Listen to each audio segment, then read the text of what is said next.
درود بر شما. آزاده مبشر هستم از perfectenglish.net و این جلسه نهم انگلیسی برای نشست‌های تجاریه. Please open your books to page 20. از جلسه قبل یه بخشی موند که یادم رفته بود توضیح بدم. Look at the photo. I'm afraid I can't see that on the agenda. As you can see, there's one man sitting at a table and another juggling some balls. What does that mean?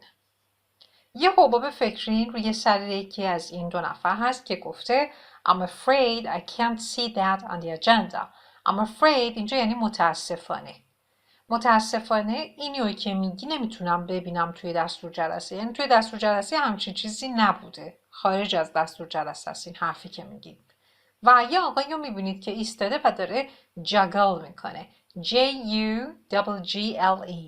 به این کار میگن جاگل کردن. وقتی با تردستی سعی میکنید چند تا توپ رو توی هوا نگه دارید، در آن واحد 2 تا توپ توی دستاتون هست، بقیه توپا روی هوا و باید با سرعت دوباره اون 2 تا توپ رو پرتاب کنید، توپای بعدی رو بگیرید. به این کار میگن جاگل کردن. و یه اصطلاحی هست به اسم juggling priorities. juggling priorities به معنای تعیین اولویت هاست. یعنی اولویت های شما مثل توپ هایی هستن که توی هوان و شما در هر لحظه باید انتخاب کنید که کدوم دوتا رو توی دستتون نگه دارید و این کار یه تردستی لازم داره، یه مهارته و این تصویر در واقع داره این رو نشون میده. So as a businessman or a businesswoman, you always have to juggle your priorities. اولویت‌های مختلفی دارید و همیشه باید حواستون باشه انتخاب کنید کدوم رو انتخاب کنید. یعنی انتخاب کنید که کدوم اولویت از بقیه اولویت‌ها به نوعی مهمتره. Now please go to page 21. 13. The formal agenda in exercise 11 is for a board meeting. دستور جلسه رسمی که توی تمرین 11 داشتیم مربوط میشد به یک جلسه هیئت مدیره، a board meeting. Which of the following types of meeting are in your experience more likely to have formal or informal agendas? در زیر اسم چند نوع میتینگ رو میبینید، اسم چند نوع نشست تجاری. این تمرین میگه in your experience بر اساس تجربه‌ای که شما دارید. In your experience. In your experience تشخیص میدید که کدوم یکی از موارد زیر از انواع میتینگ هایی که در زیر میبینید are more likely احتمالشون بیشتره. likely به معنای احتماله. To be likely یعنی احتمال داشتن. are more likely to have formal or informal agendas. کدوم یکی از میتینگ های زیر بیشتر احتمال داره که دستور جلسه شون فرمال یا اینفورمال باشن. زیرشون جلوشون میتونید بنویسید. brainstorming, kick-off, AGM, shareholder, team, progress. همه این انواع میتینگ رو توی جلسات قبل داشتیم از ابتدای کتاب تا اینجا. یادتون هست؟ اگه یادتون نمیاد you need to go back and review. You can pause the video, do this and then check with me. Alright, now the answers. Brainstorming is informal. Kick-off, informal. AGM, formal. Shareholder, formal. Team, informal. And progress, informal. Now 14. Work in groups of 4 to practice the beginning of a meeting. First, look at the useful phrases on this page. Then, look at the instructions in the partner files. برای این تمرین میتونید توی گروه‌های 4 نفره کار کنید. البته میتونید هم تنهایی انجامش بدید ولی اگه تعدادتون بیشتره میتونید توی گروه‌های 4 نفره کار کنید. کاری که باید انجام بدید این هست که با استفاده از پارتنر فایلزی که انتهای کتاب هست و در ادامه بهتون نشون میدم آغاز یک میتینگ رو آماده کنید. اول باید به کادر زیر که حاوی useful phrases هست نگاه کنید، ازشون استفاده کنید. جملات مشابه رو توی درس‌های قبلی داشتیم و بعد میریم به بخش پارتنر فایلز، instructions رو میخونیم و میبینیم که چطور باید این تمرین رو انجامش بدیم. Alright, look at the chart. Useful phrases. اینها عبارت‌های مفیدی هستن که میتونید حفظ کنید تا بعداً بتونید عبارت‌های مشابهی رو بسازید خودتون. Welcoming participants. جملاتی که میتونید برای خوش آمدگویی به شرکت کننده های توی جلسه بگید چیان؟ مثلا It's nice to see everyone یا Thanks for being here today. It's nice to see everyone. خوبه، خوشحالم که همه رو اینجا میبینم. Thanks for being here today. ممنونم که امروز اینجا هستید. عنوان بعدی Stating objectives. بیان کردن اهداف جلسه. We'll be discussing. با این زمان آینده استمراری we'll be discussing قبلا جملاتی رو داشتیم، یادتون هست؟ یکی از کاربردهای آینده استمراری با will که به این صورت ساخته میشه will به علاوه be به علاوه فعل مورد نظر و ing. We will be discussing. یکی از کاربردهاش صحبت درباره اهداف و مقاصد ما. پس هدف ما، objective ما از این جلسه اینه we will be discussing برفرض sales. We will be discussing sales. درباره فروش میخوایم بحث کنیم. Jacqueline will be examining یا Jacqueline میخواد درباره فلان چیز صحبت کنه، اون رو بررسیش کنه. عنوان بعدی asking participants to introduce themselves. وقتی که میخواید از شرکت کننده ها تقاضا کنید خودشون رو معرفی کنند به شما یا دیگران، چه جملاتی میتونید به کار ببرید؟ مثلا Why don't you introduce yourself to everyone؟ این جمله رو اگه بخوایم تحت لفظی ترجمهش کنیم میشه چرا خودت رو به همه معرفی نمی کنی؟ اما این شکلی نیست. این نوع سوال پرسیدن در واقع یک جور سجست کردنه. اینها رو توی یه مجموعه کتاب‌های امریکن انگلیش فایل یا هر کتاب متد دیگه‌ای که کار کرده باشید یاد میگیرید. پس بیا خودت رو معرفی کن به همه. در واقع اینجوری بهتر ترجمهش کنیم. یا tell us a bit about yourself. A bit یعنی یه مقدار درباره خودت صحبت کن. درباره خودت به ما بگو. کی هستی؟ چند سالته؟ از کجا اومدی؟ این حرفا. Could you tell us all who you are and say something about yourself؟ میشه به همه ما بگی کی هستی و یه مقدار درباره خودت صحبت کنی. این هم میشه به نوعی ترکیب دوتا جمله اول. و عنوان بعدی introducing yourself. حالا وقتی که شما میخواید برفرض به عنوان یک شرکت کننده یا هر کسی توی یک جلسه تجاری خودتون رو معرفی کنید چی میگید؟ مثلا I'm the business development manager. من مدیر توسعه بازرگانی هستم. I've been with Afitex SA since 2002. من از سال 2002 به این طرف با این شرکت Afitex SA کار میکردم. یا I worked for the company for 4 years. 4 ساله که برای این شرکته، میگم این شرکته چون حرف تعریف مشخصه و رو به کار برده. شرکتی که مورد بحثه و همه میدونن. 4 ساله که برای این شرکت کار میکنم. I'm based in the Valencia office. محل کار من توی شعبه والنسیا است. I am based in the Valencia office. این شکلی هم میشه گفت. I work at our Bilbao branch. من توی شعبه بیلباو کار میکنم. دقت کنید توی 3 جمله اول از زمان present perfect استفاده کرده. ببخشید توی 2 جمله دوم و سوم I've been و I've worked. با کاربردهای present perfect آشنا هستید؟ یکی از کاربردهاش این هست که میخوایم درباره چیزی صحبت کنیم که از یه زمانی در گذشته شروع شده و تا لحظه حال ادامه داره. Alright, now let's go to page 56.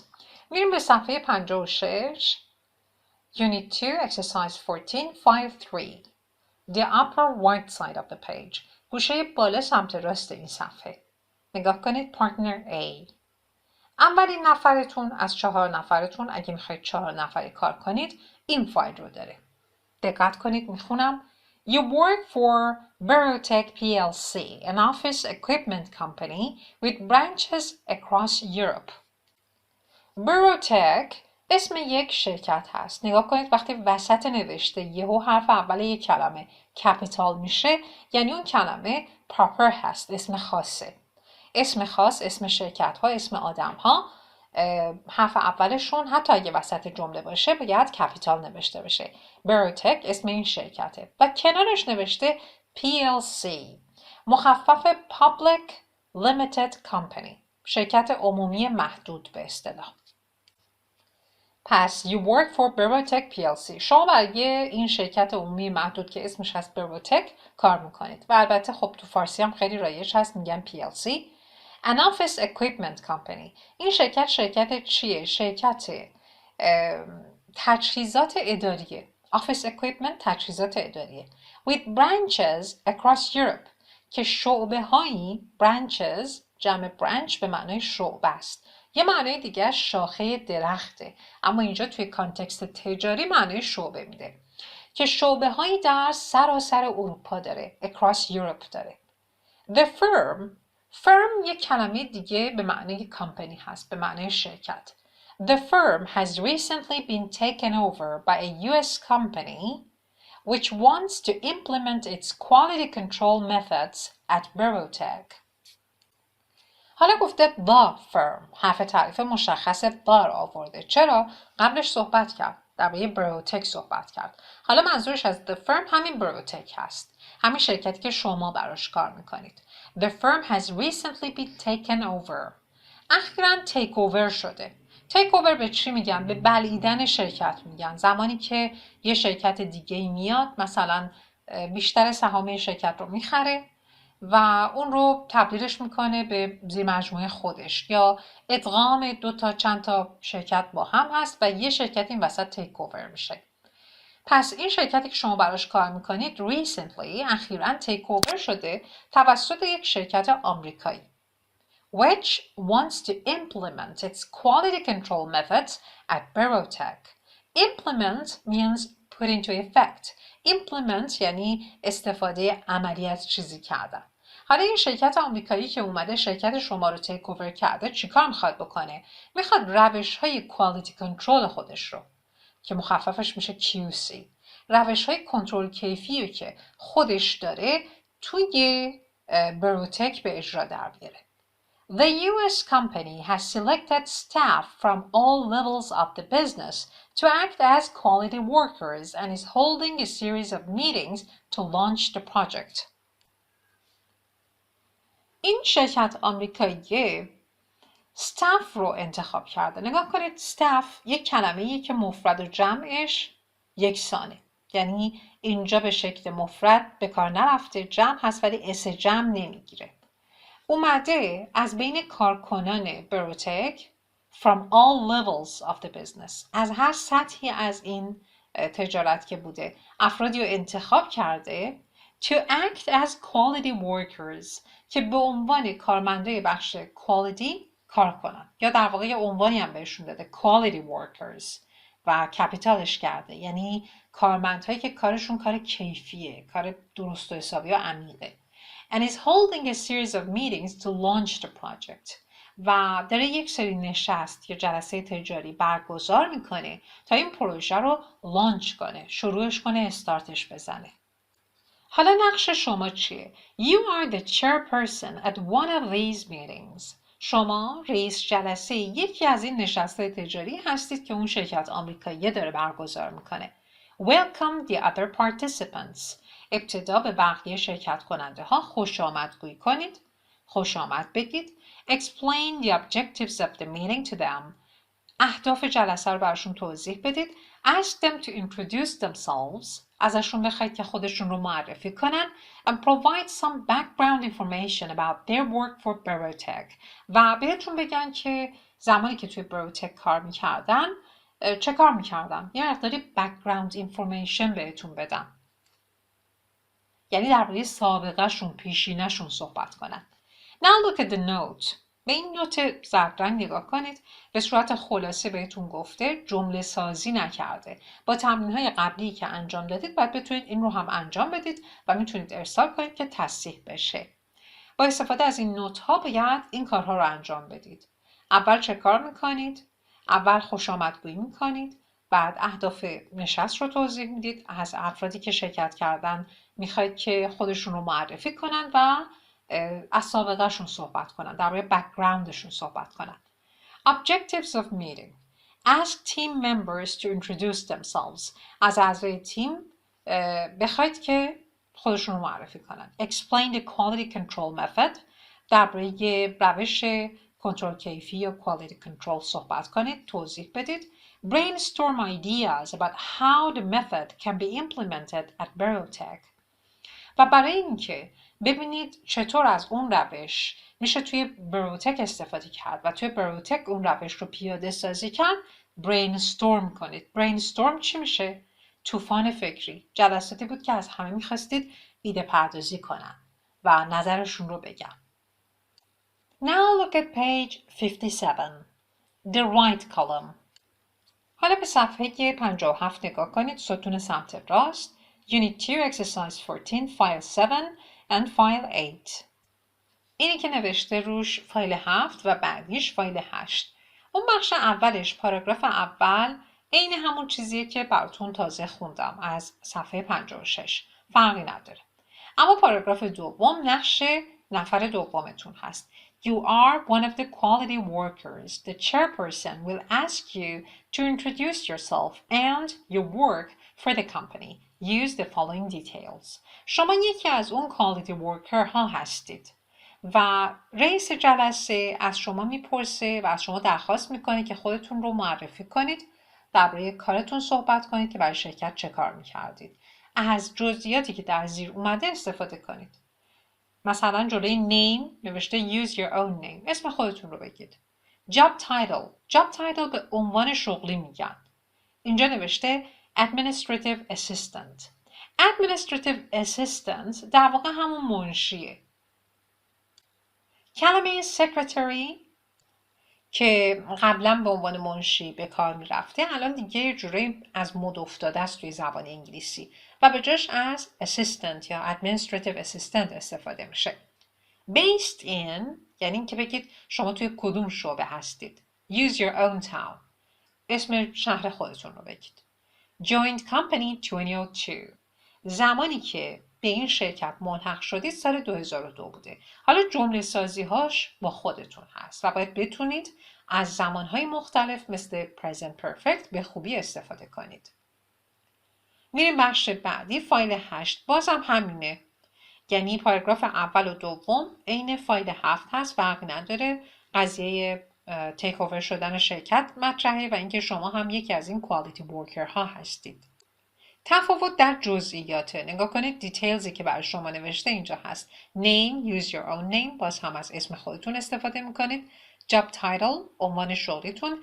Purchasing team leader. Purchasing team leader. یعنی رئیس گروه خرید. Based in, باز هم use your own town. اسم شهر خودتون رو میگید برای اینکه بگید توی کدوم شعبه هستید. Joint company 2004. از سال 2004 ملحق شدید به شرکت. Now let's go to page 59. صفحه 59 ستون سمت چپ پایین نوشته فایل 14. باز هم پاراگراف اول و دوم یکسانه و جزئیات متفاوته. Name, use your own name. Job title, regional logistics manager. مدیر لوجستیک منطقه یا ترابری منطقه. و based in باز هم use your own town. Joint company 1997. از سال 1997 به این شرکت ملحق شدید. پس توی گروه 4 نفر کار میکنید. اونی که chairperson هست مکالمه خودش رو میسازه و شما 3 نفری که جزو quality worker ها هستید هم پاسخهای خودتون رو دارید، مکالمه خودتون رو دارید. حالا اگه تنها هم هستید میتونید به عنوان یکی از این quality worker ها یا هر 3 تاشون و خود chairperson صداتون رو ضبط کنید، مکالمه رو اجرا کنید و ارسال کنید که تصحیح بشه. Now let's go back to page 21. 15. Put the words in the right order to make sentences with expressions from this unit.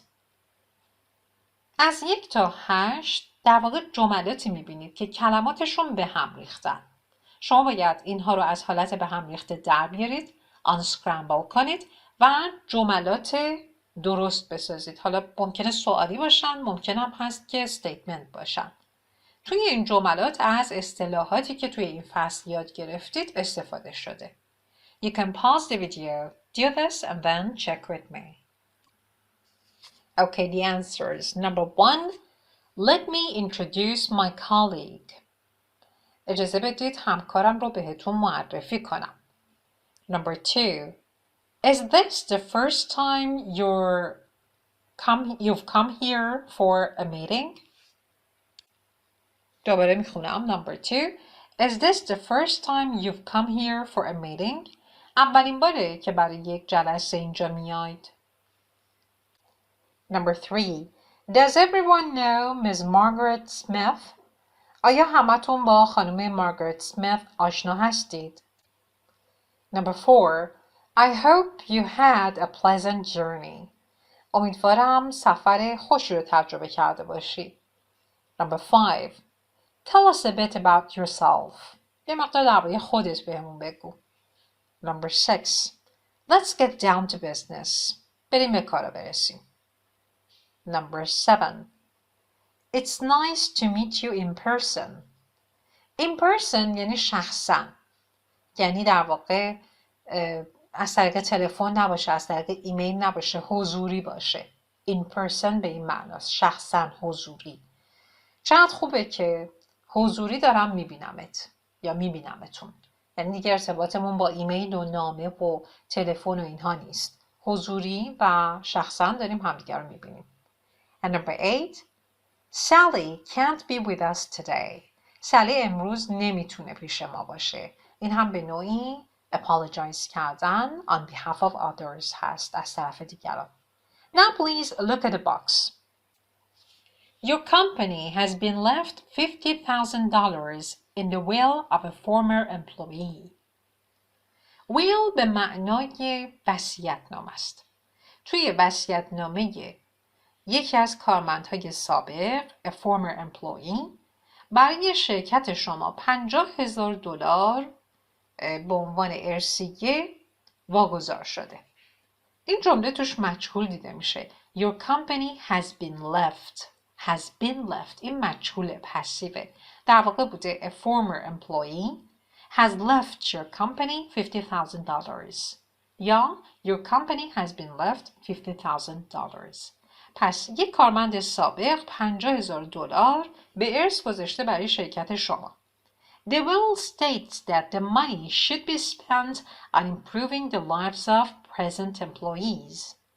توی وصیت‌نامه اینجور بیان شده که این پول رو ترجیح میده این آدم، یا در واقع اینطور توصیه میکنه که خرج چی بشه؟ Improving the lives of present employees. بهبود وضعیت زندگی کارمندهای فعلی شرکت. Call a meeting to discuss how to spend it. Call a meeting یعنی دستور بدید که جلسه برگزار بشه. Call a meeting. از این اکسپرشن هم استفاده کنید. یه جلسه رو بگید برگزار بشه و اینکه در این باره بحث کنید که چطور این پول رو خرجش کنید. Explain the point of the meeting and then try and come to a conclusion. هدف این نشست رو توضیح بدید و بعد سعی کنید به نتیجه برسید. Try and come to a conclusion. Now please go to page 22. Output. Read this advice for chair people about running meetings effectively. Which piece of advice do you think is the most important? مقاله‌ای که در اینجا می‌بینید توصیه‌ای هست برای رئیس‌های جلسه یا رؤسای جلسه، کسایی که رئیس جلسه هستن، برای اینکه بدونن چطور نشست‌هاشون رو به شکل مؤثرتری برگزار کنن، ران کنن، مدیریت کنن. Which piece of advice do you think is the most important? به نظرتون کدوم توصیه در این مقاله از همه مهمتره؟ ببینید گفته piece of advice. چرا؟ چون advice رو نمیتونیم با اس جمع ببندیم، قابل شمارش نیست. برای همین وقتی میخوایم بگیم یه دونه توصیه، دو تا توصیه، باید از piece استفاده کنیم. A piece of advice. میخوایم بگیم دو تا، two pieces of advice. حتما سعی کنید قبل از اینکه من بخونم خودتون یک بار مقاله رو بخونید، ببینید برداشتتون ازش چی هست و بعد به صحبت‌های من گوش بدید و مقایسه کنید. 5 golden rules for chair people.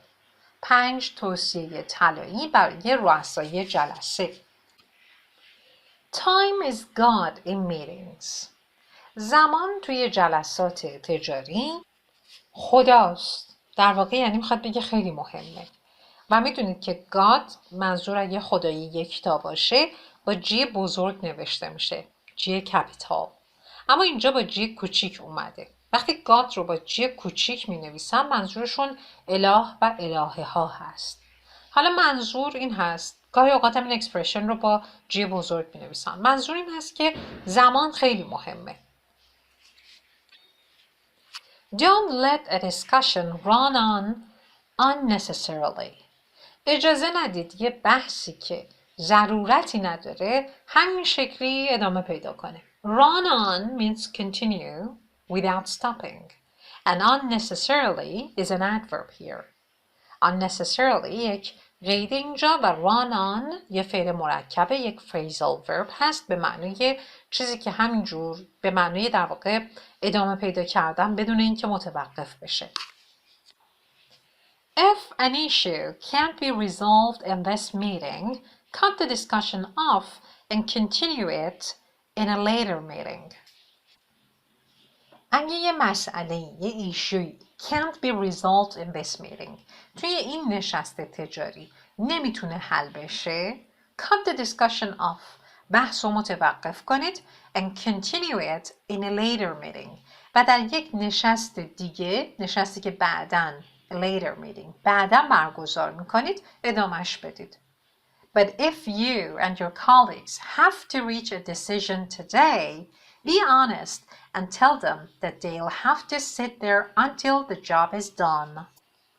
اما اگه شما و همکارانتون مجبور هستید you have to مجبور هستید همین امروز به یه نتیجه‌ای برسید، نگاه کنید از چه ساختاری استفاده کرده to reach a decision به نتیجه رسیدن. اگه شما و همکارانتون مجبور هستید همین امروز به یه نتیجه‌ای برسید be honest and tell them that they'll have to sit there until the job is done. صادق باشید، رو راست باشید و بهشون بگید که اونها مجبورن اونجا بشینن تا زمانی که کار تموم بشه. مورد بعدی Don't call meetings outside office hours. خارج از ساعات اداری office hours میشه ساعت اداری. خارج از ساعات اداری نگید یک نشست، یک جلسه تجاری برگزار بشه. You want participants to be enthusiastic about being at your meeting, so never schedule meetings for evenings or weekends. You want participants to be enthusiastic. شما چیزی که میخواید و باید بخواید این هست که شرکت کننده های توی نشست های شما علاقه نشون بدن از خودشون سر جلسه که هستن. برای همین هم never schedule meetings. schedule اینجا یه فعله به معنی که تعیین کردن زمان برای یه برنامه. برای همین هم هیچ وقت هیچ میتینگی و هیچ نشستی و برای عصرها یا آخر هفته ها تنظیمش نکنید. Golden rule number 3. Meetings are for business, not socializing. جلسات یا نشست ها برای کار هستند، نه برای خوشوبش کردن. A certain amount of small talk at the beginning and end of a meeting definitely helps to create a friendly atmosphere and build team spirit, but time is money. A certain amount of small talk یعنی یه مقداری small talk. small talk به چی میگن؟ به خوشوبش کردن، به اینکه سلام چطوری، هوا چطوره، خانواده چطورن، از این شلوار جدیدت خوشم میاد، کفشاتو از کجا خریدی، اینها میشن small talk. پس گفته a certain amount of small talk at the beginning and end of a meeting. در ابتدا و انتهای هر نشست یه مقداری small talk definitely helps to create a friendly atmosphere. قطعاً کمک میکنه که یک جو دوستانه و صمیمی ایجاد بشه در اون جلسه. and build team spirit و روحیه افراد تیم رو هم تقویت میکنه، باعث میشه که روحیهشون قوی بشه و در واقع تیم سپیریت ایجاد میکنه. تیم سپیریت یه معنی دیگه هم داره، به معنای روحیه کار تیمی یا کار گروهی و به این معنی است که مثلا کسی تکرو نباشه، بتونه با بقیه خودش رو هماهنگ کنه. این معنا رو هم میتونه بده این جمله که این خوشوبش کردن ها هم میتونه کمک کنه اعضای تیم روحیه‌شون قوی بشه و همین که میتونه منظور نویسنده این باشه که کمک کنه به کار تیمی، به اینکه افراد خودشون رو عضوی از یک گروه ببینن و هماهنگ با هم کار کنن. But time is money. معادلش توی فارسی میشه وقت طلاست. Make sure the participants get down to business after a few minutes of pleasantries. Pleasantries هم همون socializing هست، همون خوشوبش کردن. پس حتما اطمینان حاصل کنید که اعضای توی جلسه بعد از چند دقیقه خوشوبش کار رو شروع میکنن. یعنی اجازه ندید که ادامه پیدا کنه خوشوبش. Also, make sure that business is concluded before someone changes the subject to football again.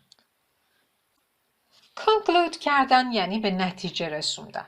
یعنی حتما اطمینان حاصل کنید که کار به نتیجه میرسه قبل از اینکه یه نفر بیاد و موضوع رو دوباره تغییر بده به فوتبال. و با توجه به اینکه این کتاب رو بریتیش ها درستش کردن و لهجه هم بریتیش هست، اینجا منظور از فوتبال همون فوتبالی هست که ما توی فارسی قبول داریم.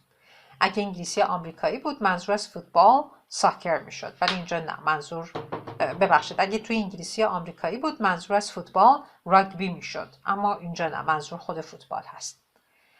Golden rule number 4. Give people enough time to prepare for a meeting. به افراد شرکت کننده وقت کافی بدید که خودشون رو برای جلسه آماده کنن. It's surprising how many chair people call meetings at short notice and then complain that the participants haven't prepared properly. It's surprising. جای تعجب آوره که چه تعدادی از این رؤسای جلسه تشکیل جلسه میدن، میگن بیاید جلسه برگزار کنیم at short notice. At short notice یعنی در واقع بدون اطلاع قبلی. یعنی میگن امروز جلسه ساعت 5 همتون بیاید، یا مثلا نیم ساعت دیگه به همه بگید بیاید جلسه است. این میشه at short notice. اطلاع قبلی وجود نداشته که مثلا چند روز براش طرف خودش رو آماده کنه. And then complain that the participants haven't prepared properly. Properly یعنی به شکل مناسب. و بعد میان این chair people، این رئیس جلسه ها شکایت میکنن، گلایه میکنن که چرا افراد به اندازه کافی به شکل مناسب خودشون رو آماده نکردن برای این میتینگ. خب دلیلش این بوده که بدون اطلاع قبلی بوده، افراد وقت نداشتن برای آماده کردن خودشون. With advance notice متضاد short notice هست، یعنی با اطلاع قبلی. With advance notice, participants will come to your meeting having thought about your agenda, read through the background papers, prepared presentations, and come up with solutions to problems. توجه کنید این یه جمله خیلی طولانی بوده که به قرینه بخشایش حذف شده. در واقع این شکلی بوده. With advance notice, participants will come to your meeting having thought about your agenda, having read through the background papers, having prepared presentations, having come up with solutions to problems. Having اینجا به قرینه از همه اینها حذف شده. Having thought about این یک participle clause هست. توی گرامر ویژه آیلتس درباره‌اش توضیح دادم.